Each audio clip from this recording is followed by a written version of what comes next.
जिंदगी उसी को आजमाती है जो हर मोड़ पर चलना जानता है, कुछ पाकर तो हर कोई मुस्कुराता है। जिंदगी उसी की है जो सब कुछ खोकर भी मुस्कुराना जानता है।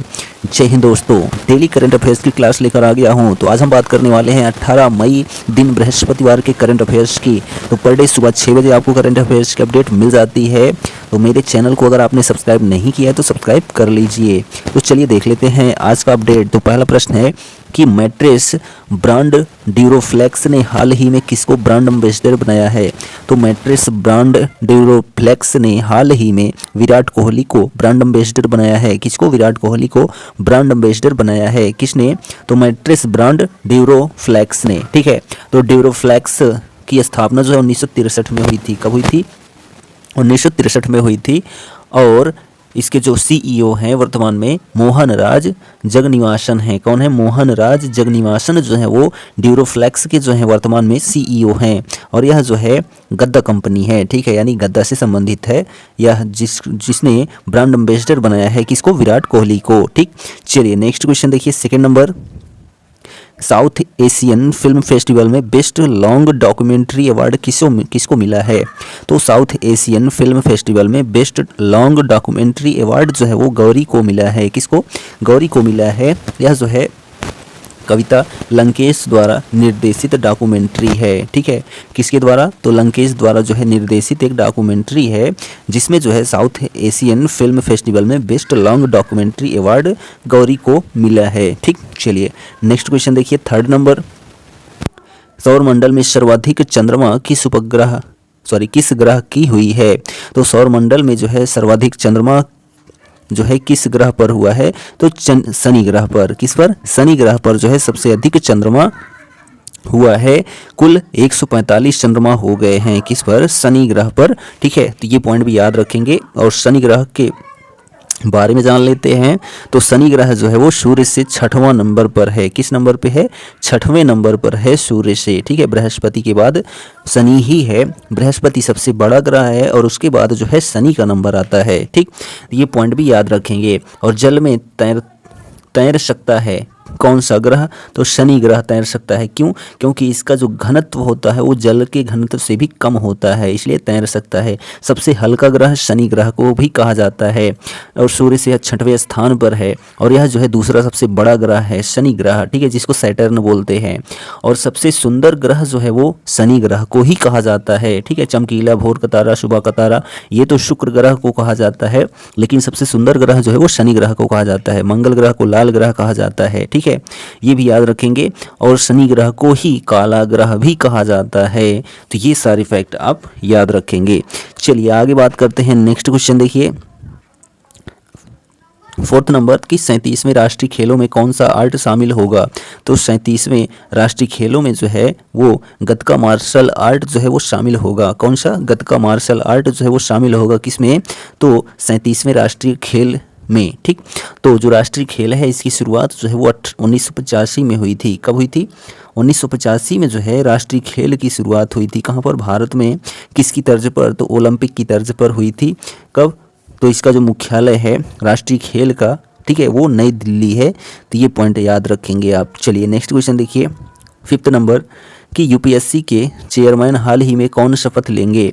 तो यूपीएससी के चेयरमैन के पद पर हाल ही में जो है मनोज सोनी शपथ लेंगे। कौन लेंगे? मनोज सोनी जो है वो शपथ लेंगे। ठीक है, ये याद रखेंगे। यूपीएससी यानी यूनियन पब्लिक सर्विस कमीशन होता है फुल फॉर्म। और यह जो है देश के नंबर 1 प्रशासनिक सेवा अधिकारियों को जो है सृजित करता है। ठीक, क्या? यूपीएससी। और इसकी स्थापना 1 अक्टूबर 1926 को हुई थी। कब हुई थी? 1 अक्टूबर 1926 को जो है यूपीएससी की स्थापना हुई थी। ठीक, और इसके जो चेयरपर्सन बनेंगे मनोज सोनी बनेंगे। ठीक है, और इसका जो जो है संविधान के भाग 14 में है। किसमें? संविधान के भाग 14 में जो है यूपीएससी का यानी राज्य लोक सेवा आयोग और केंद्रीय लोक सेवा आयोग, इन दोनों का जिक्र किसमें है? तो भाग 14 में है, अनुच्छेद 315 से लेकर 323 तक में। ठीक है, जिसमें संघ और राज्य लोक सेवा आयोग का गठन का जिक्र किया गया है। ठीक, ये पॉइंट भी याद रखेंगे। चलिए आगे बात करते हैं। नेक्स्ट क्वेश्चन देखिए 6 नंबर कि आसियान पर्यटन फोरम 2024 की मेजबानी कौन करेगा। तो आसियान पर्यटन फोरम 2024 की मेज़बानी जो है वो लाओस करेगा। कौन करेगा? लाओस करेगा। तो लाओस की जो कैपिटल है वो वियंगचान है। क्या है? वियंगचान जो है वो कैपिटल है कहाँ की? लाओस की। और जो करेंसी है वो लाओ कीप है। क्या है? लाओ कीप जो है मुद्रा है लाओस की। और प्रधानमंत्री जो है लाओस के वो बाउन हांग बोरविल हैं। कौन है? बाउन हांग जो है बोराविल जो है वो क्या है? प्रधानमंत्री हैं कहाँ के? लाओस के। ठीक, हम बात करते हैं यहाँ पर आसियान की। किसकी बात करते हैं? तो आसियान की बात करते हैं। तो इसका जो फुल फॉर्म होता है association of south east Asian Nations होता है। क्या होता है? तो आसियान का जो फुल फॉर्म होता है association of south east Asian Nations होता है, जिसकी स्थापना 8 अगस्त 1967 को हुई थी। कब हुई थी? 8 अगस्त 1967 को जो है आसियान की स्थापना हुई थी। ठीक, जिसका मुख्यालय जो है जकार्ता इंडोनेशिया में है। ठीक, और इसके जो प्रमुख हैं वो खूरिन पिटस्वान है। कौन है? सूरिन पिटस्वान जो हैं आसियान प्रमुख हैं वर्तमान में। ठीक, चलिए नेक्स्ट क्वेश्चन देखिए 7 नंबर की हाल ही में वायुसेना के उप प्रमुख कौन बने हैं? तो हाल ही में वायुसेना के उप प्रमुख जो है वो आशुतोष दीक्षित बने हैं। कौन बने हैं? आशुतोष दीक्षित जो है वायुसेना प्रमुख बने हैं हाल ही में। ठीक है, हाल ही में उपसेना, ठीक है, नौसेना वायुसेना उप प्रमुख जो हैं वो कौन बने हैं? तो आशुतोष दीक्षित बने हैं। तो जो इंडियन एयर फोर्स है इसकी स्थापना जो है 8 अक्टूबर 1932 को हुई थी। कब हुई थी? 8 अक्टूबर 1932 को जो है इंडियन एयर फोर्स की जो है स्थापना हुई थी। ठीक, ये याद रखेंगे। मुख्यालय जो है नई दिल्ली में स्थित है। और जो चीफ हैं इसके, ठीक है, चीफ हैं वर्तमान में विवेक राम चौधरी हैं। कौन है? विवेक राम चौधरी जो हैं वायुसेना प्रमुख हैं वर्तमान में। और उप प्रमुख कौन बने हैं? तो आशुतोष दीक्षित बन गए हैं। ठीक, नेक्स्ट क्वेश्चन देखिए 8 नंबर की भारतीय प्रतिस्पर्धा आयोग की पहली महिला अध्यक्ष कौन बनी है? तो भारतीय प्रतिस्पर्धा आयोग की पहली महिला अध्यक्ष जो है वो रवनीत कौर बनी है। कौन बनी है? रवनीत कौर बनी है। यह जो है भारतीय प्रतिस्पर्धा आयोग की जो है स्थापना 14 अक्टूबर 2003 को केंद्र सरकार द्वारा इस आयोग की स्थापना की गई थी। ये पॉइंट भी याद रखेंगे। नेक्स्ट क्वेश्चन देखिए 9 नंबर की राष्ट्रीय होम्योपैथिक सम्मेलन होम्योकॉन 2023 का आयोजन कहाँ हुआ? तो राष्ट्रीय होम्योपैथिक सम्मेलन होम्योकॉन 2023 का आयोजन जो है वो देहरादून उत्तराखंड में हुआ। कहाँ पर?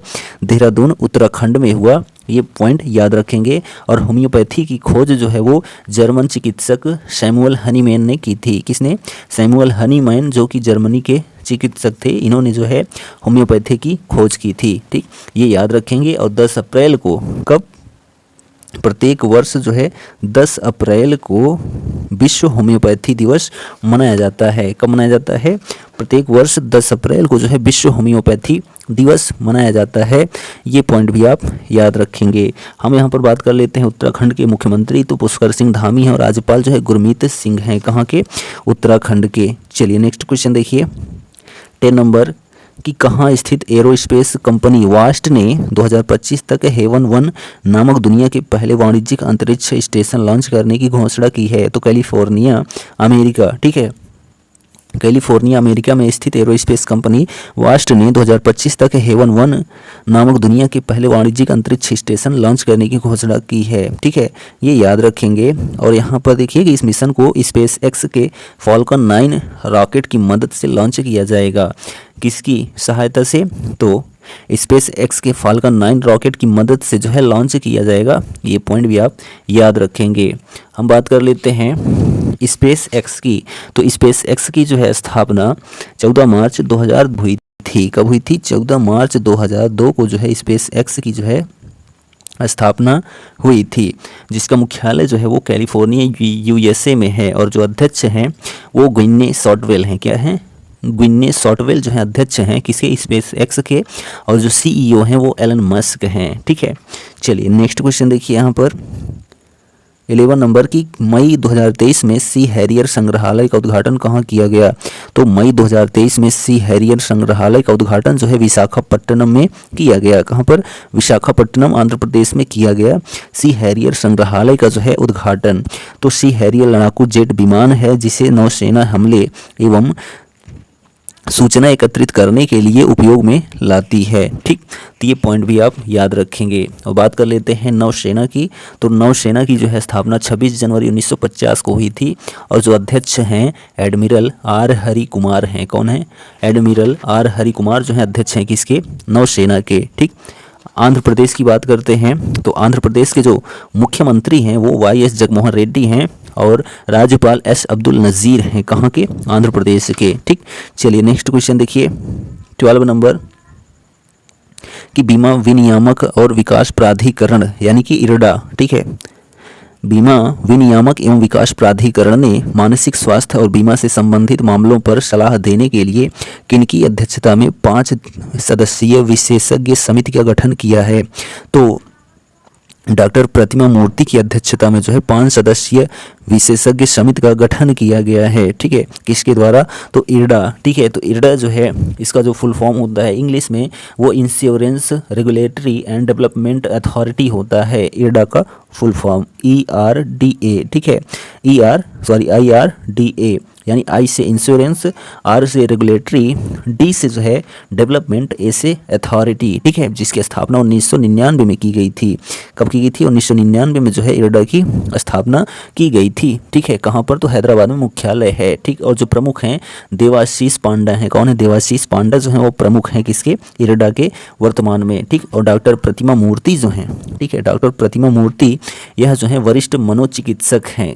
क्या हैं? वरिष्ठ मनोचिकित्सक हैं और यह बंगलुरु की हैं। ठीक है, और ये जो है निमहांस की निदेशक भी हैं। किसकी? निमहांस की जो है निदेशक कौन है?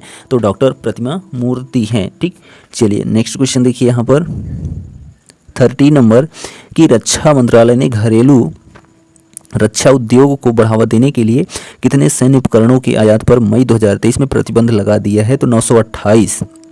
तो रक्षा मंत्रालय ने घरेलू रक्षा उद्योग को बढ़ावा देने के लिए 928 सैन्य उपकरणों की आयात पर मई 2023 में प्रतिबंध लगा दिया है और रक्षा मंत्री जो है वर्तमान में वो राजनाथ सिंह हैं। ठीक है, चलिए नेक्स्ट क्वेश्चन देखिए कि द गोल्डन ईयर्स पुस्तक के लेखक कौन है?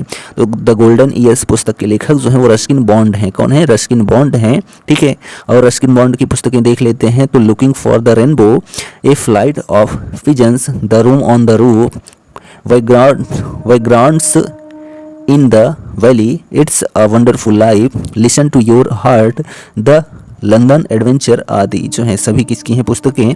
तो रस्किन बॉन्ड की हैं। ठीक है, चलिए नेक्स्ट क्वेश्चन देखिए विश्व दूर संचार दिवस किस तिथि को मनाया जाता है? तो विश्व दूर संचार दिवस जो है प्रत्येक वर्ष 17 मई को मनाया जाता है। कब मनाया जाता है? प्रत्येक वर्ष 17 मई को जो है विश्व दूर संचार दिवस मनाया जाता है और इसकी शुरुआत जो है 17 मई 1865 को हुई थी। कब हुई थी? 17 मई 1865 को जो है शुरुआत हुई थी विश्व दूर संचार दिवस की। ठीक, चलिए नेक्स्ट क्वेश्चन देखिए 16 नंबर की पेट्रोलियम और प्राकृतिक गैस नियामक बोर्ड के चेयरमैन के रूप में किसे नियुक्त किया गया है? तो पेट्रोलियम और प्राकृतिक गैस नियामक बोर्ड के चेयरमैन के रूप में जो है अनिल कुमार जैन को नियुक्त किया गया है। किसको? अनिल कुमार जैन को जो है पेट्रोलियम और प्राकृतिक गैस नियामक बोर्ड के चेयरमैन के रूप में जो है नियुक्त किया गया है।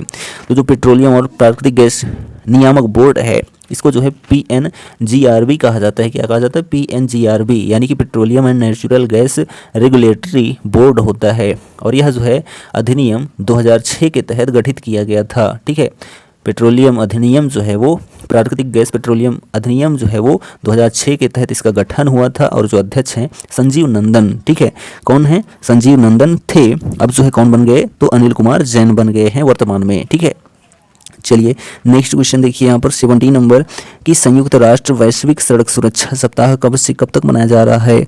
तो संयुक्त राष्ट्र वैश्विक सड़क सुरक्षा सप्ताह 15 मई से 21 मई तक मनाया जा रहा है। कब से कब तक?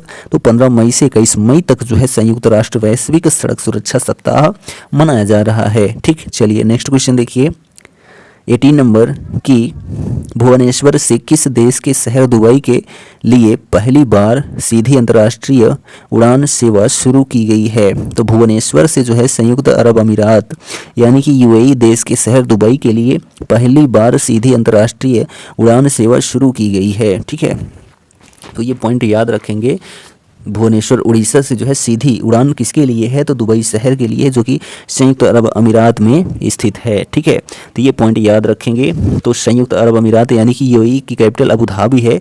प्रधानमंत्री जो है मोहम्मद बिन राशिद अल मखतूम है, कहाँ के, यूएई के प्रधानमंत्री। ठीक है, बात करते हैं भुवनेश्वर उड़ीसा की। किसकी बात करते हैं, उड़ीसा की। तो उड़ीसा के जो मुख्यमंत्री हैं नवीन पटनायक हैं और राज्यपाल गणेशी लाल हैं, कहाँ के, उड़ीसा के। ठीक, चलिए नेक्स्ट क्वेश्चन देखिए 90 नंबर, वेदांता ने किसको 1 जून से मुख्य वित्तीय अधिकारी नियुक्त किया है। तो वेदांता ने जो है सोनल श्रीवास्तव को, किसको, वेदांता ने सोनल श्रीवास्तव को 1 जून से मुख्य वित्तीय अधिकारी नियुक्त किया है। किसने, तो वेदांता ने। तो वेदांता के बारे में जानते हैं। ठीक है, तो वेदांता जो है एक लिमिटेड कंपनी है और वो भी माइनिंग कंपनी है। ठीक, जो 25 जून 1965 को स्थापित हुई थी। कब हुई थी, 25 जून 1965 को जो है वेदांता लिमिटेड की जो है स्थापना हुई थी। ठीक है, एक माइनिंग कंपनी है। इसकी स्थापना 25 जून 1965 को हुई थी। मुख्यालय जो है वो मुंबई में स्थित है और जो फाउंडर इसके थे वो द्वारका प्रसाद अग्रवाल थे। कौन थे, द्वारका प्रसाद अग्रवाल जो है वो वेदांता के जो है फाउंडर थे और जो सीईओ हैं वो सुनील दग्गल। कौन, सुनील दग्गल जो है वो सीईओ हैं किसके, वेदांता लिमिटेड के। ठीक, चलिए नेक्स्ट क्वेश्चन देखिए 20 नंबर, कि कोलकाता के सुमित मुखर्जी ने कहाँ पर आयोजित BFAME चैंपियनशिप में भारत के लिए स्वर्ण पदक जीता है। तो कोलकाता के सुमित मुखर्जी ने जो है लाहौर पाकिस्तान में आयोजित जो है BFAME चैंपियनशिप में भारत के लिए स्वर्ण पदक जीता है। किसने जीता है, तो सुमित मुखर्जी कोलकाता पश्चिम बंगाल के हैं, उन्होंने जीता है। ठीक है, तो BFAME का जो फुल फॉर्म होता है bridge federation of Asia and the middle east होता है। क्या होता है, BFAME का full form bridge federation of Asia and the middle east होता है, जिसकी स्थापना 1979 में हुई थी। कब हुई थी, 1979 में जो है इसकी स्थापना हुई थी। किसकी, BFAME की। ठीक, चलिए नेक्स्ट देखिए शहबाज शरीफ जो है प्रधानमंत्री हैं, कहाँ के, पाकिस्तान के, और कैपिटल जो है इस्लामाबाद है पाकिस्तान की। नेक्स्ट देखिए कहाँ के पैरा शटलर प्रमोद भगत ने Thailand para badminton international tournament में 2 स्वर्ण पदक जीते हैं। तो उड़ीसा। ठीक है, उड़ीसा के पैरा शटलर प्रमोद भगत ने जो है Thailand para badminton international tournament में 2 स्वर्ण पदक जीते हैं। किसने, तो शटलर प्रमोद भगत ने। ठीक है, कहाँ पर जीते हैं, तो थाईलैंड में जीते हैं। ठीक है, ये पॉइंट याद रखेंगे। और ये कहाँ के हैं, तो उड़ीसा के हैं। ठीक है, ये पॉइंट भी आप याद रखेंगे। तो यह जो है हमारा 18 मई का करंट अफेयर्स कंप्लीट होता है। वीडियो कैसा लगा कमेंट करके जरूर बताइए और चैनल पर पहली बार आए हैं तो चैनल को सब्सक्राइब करना ना भूलें। डेली की तरह आज भी हम आपसे कहेंगे कर दिखाओ कुछ ऐसा कि दुनिया करना चाहे आपके जैसा। Thank you, goodbye, take care.